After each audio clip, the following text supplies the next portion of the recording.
Passage to Elephant Island. The ocean that had chased them back and made them flee for the shelter of the ice pack is the worst ocean on the globe. The weather systems, with winds of up to 200 miles per hour that howl up from Antarctica, are one reason it is so treacherous. The other reason is geography. Unlike the other continents, Antarctica is completely surrounded by ocean, and there's no significant land to obstruct the rushing waves.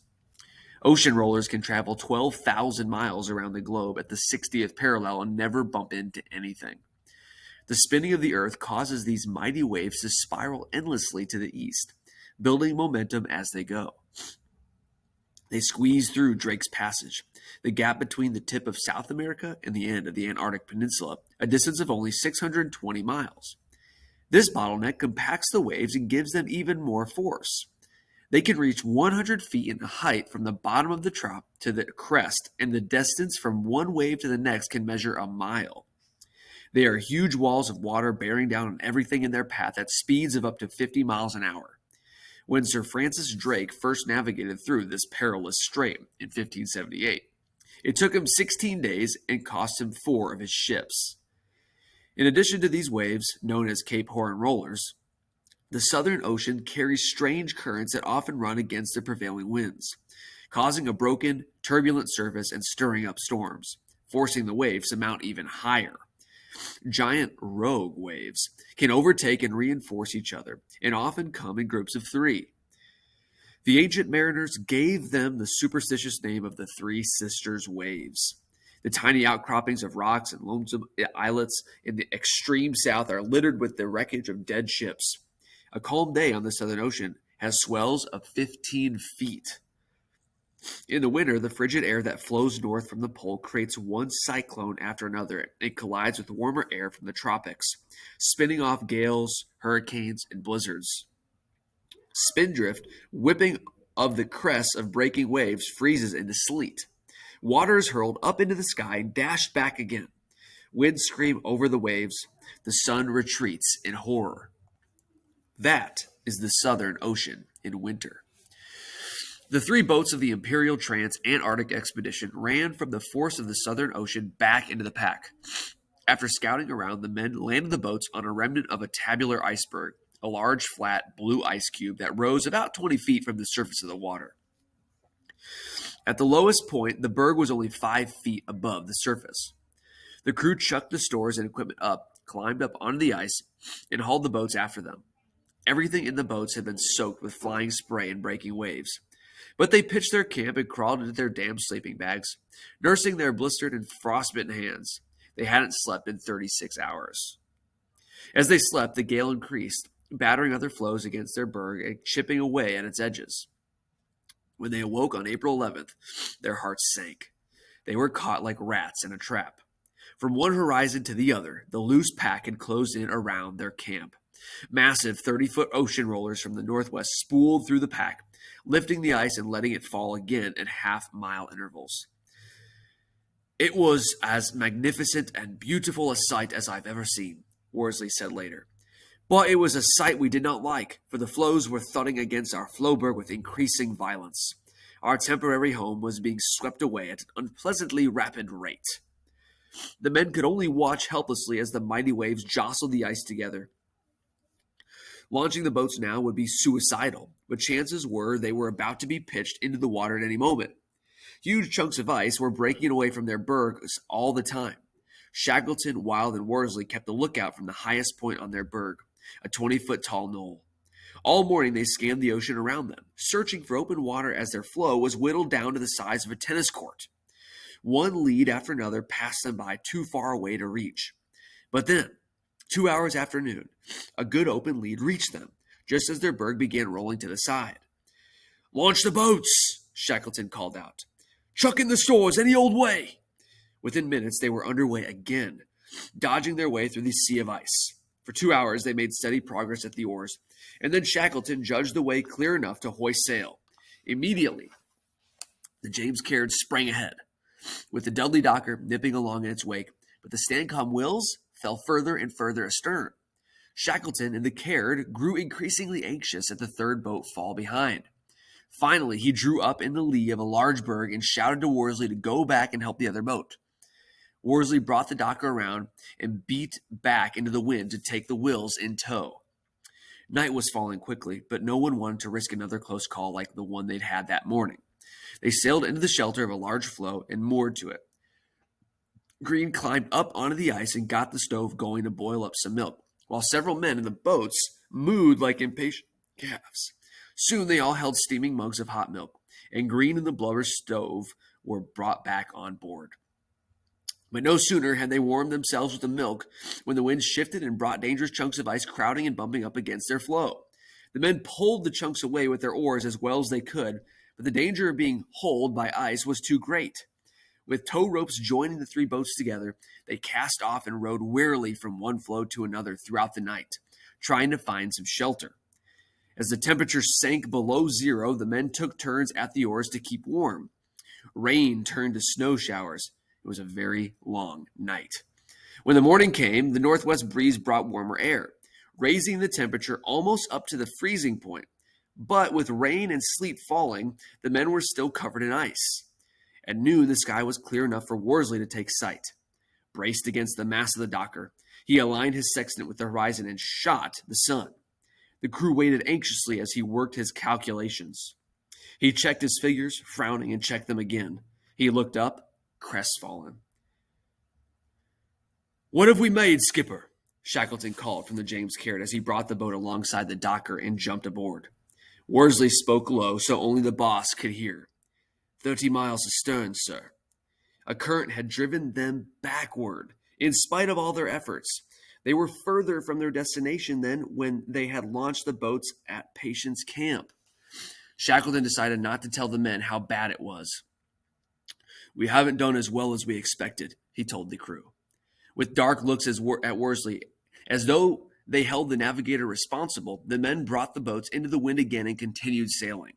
What else could they do? That night, again, they tried to take shelter in the boats in the lee of a large ice floe. But within hours of mooring themselves, the wind changed direction and began battering them against their shelter. The boats cracked loudly against the ice, grating and scraping on the edge of the floe. Shouting over the wind, the men fought their way off and into the open water again, where a heavy, wet snow began falling on them.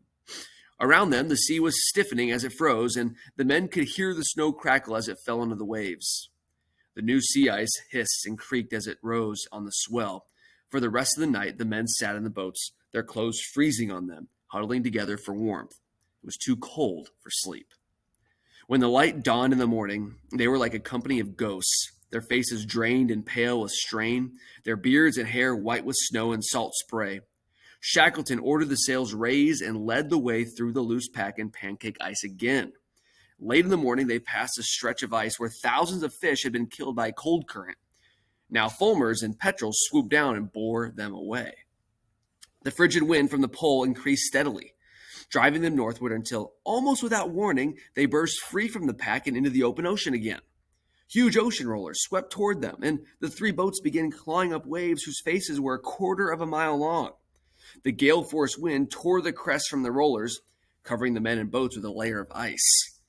Before them was the Southern Ocean, and they were making for an island only 20 miles long and 100 miles away. The men prayed that Worsley's calculations were right. They were looking for a needle in a haystack. Beyond Elephant Island lie the 600 miles of Drake's Passage, with no landfall before South America. While waves broke over the bows of the boats, washing over the exhausted men. Now they had a new agony, a gagging, unbearable thirst. They had left the pack so suddenly that they had not had time to take ice on board for melting into water. Constantly drenched in salt water, the men began to dehydrate. Even without drinking, they had to urinate frequently because the water absorbed through their skin. They were also tormented by diarrhea from the uncooked meat they had been forced to eat. The only way to relieve themselves was by hanging over the side of the boat as ice seas surged up against them. Shackleton suggested all hands eat as much as they could in compensation, but few of them could manage to choke down uncooked seal meat or dry sugar cubes, and some were too seasick even to try. Of the three boats, the Stancomb Wills was in the worst fix. It was the smallest and the least seaworthy. Hudson, who had the tiller, was on the point of breaking. Shackleton and Worsley were terrified that the Wills would be lost in the night if they didn't tether it to their boats. As darkness fell in the ocean, the three boats tied themselves together, and the docker put out a sea anchor to keep them turned up into the wind. They had to wait out another night without sleep. The temperature dropped, and the wind kept up, sluicing water over their bows. The men's feet were swamped with cold water, and as they began to lose feeling, they started wiggling their toes inside their waterlogged boots to keep the blood circulating. With every movement the men made, ice crackled off their clothing. Some of the men began to cry in their despair. Some shouted curses to the wind through cracked and frostbitten lips. The fear of killer whales tangling in their lines began to prey on some of the men's minds, and all of them could feel the motion of the boats growing clumsier and heavier as ice built up on them. They were shipping water constantly. The men took turns hacking ice off the thwarts and bows and bailing to keep the small boats from foundering. Gradually, in the small hours of the morning, the wind stopped flaying them and began to taper off. When the sun finally rose in a brilliant pink sky, it shone on 28 men who were more dead than alive. Saltwater boils on their faces were breaking open and dripping across the dead white rings of frostbite. Their eyes were sunken and red, and they had the wild look of men driven to the end of their ropes by pain and exposure. But dead ahead, not more than 30 miles away, rose the snow-covered basalt peaks of Elephant Island. Some of the men laughed, nearly hysterical. In a cracked voice, the boss ordered the sea anchor brought in. By the impossibly beautiful light of the sunrise, he looked like an old man. Worsley noted it with shock. Somehow, Shackleton had always seemed invincible, but even the boss had been beaten hard by the terrible night. With luck, however, they would be on land by the next nightfall. A steady breeze filled their sails, but to the men, it didn't drive them fast enough. They shoved their oars into the water again, and with land in sight, found strength they didn't know they had. Some of the men chewed raw seal meat to swallow the blood and ease their parched throats. Most of them had not slept in more than 3 days, but they could see the end of their ordeal over the breaking waves.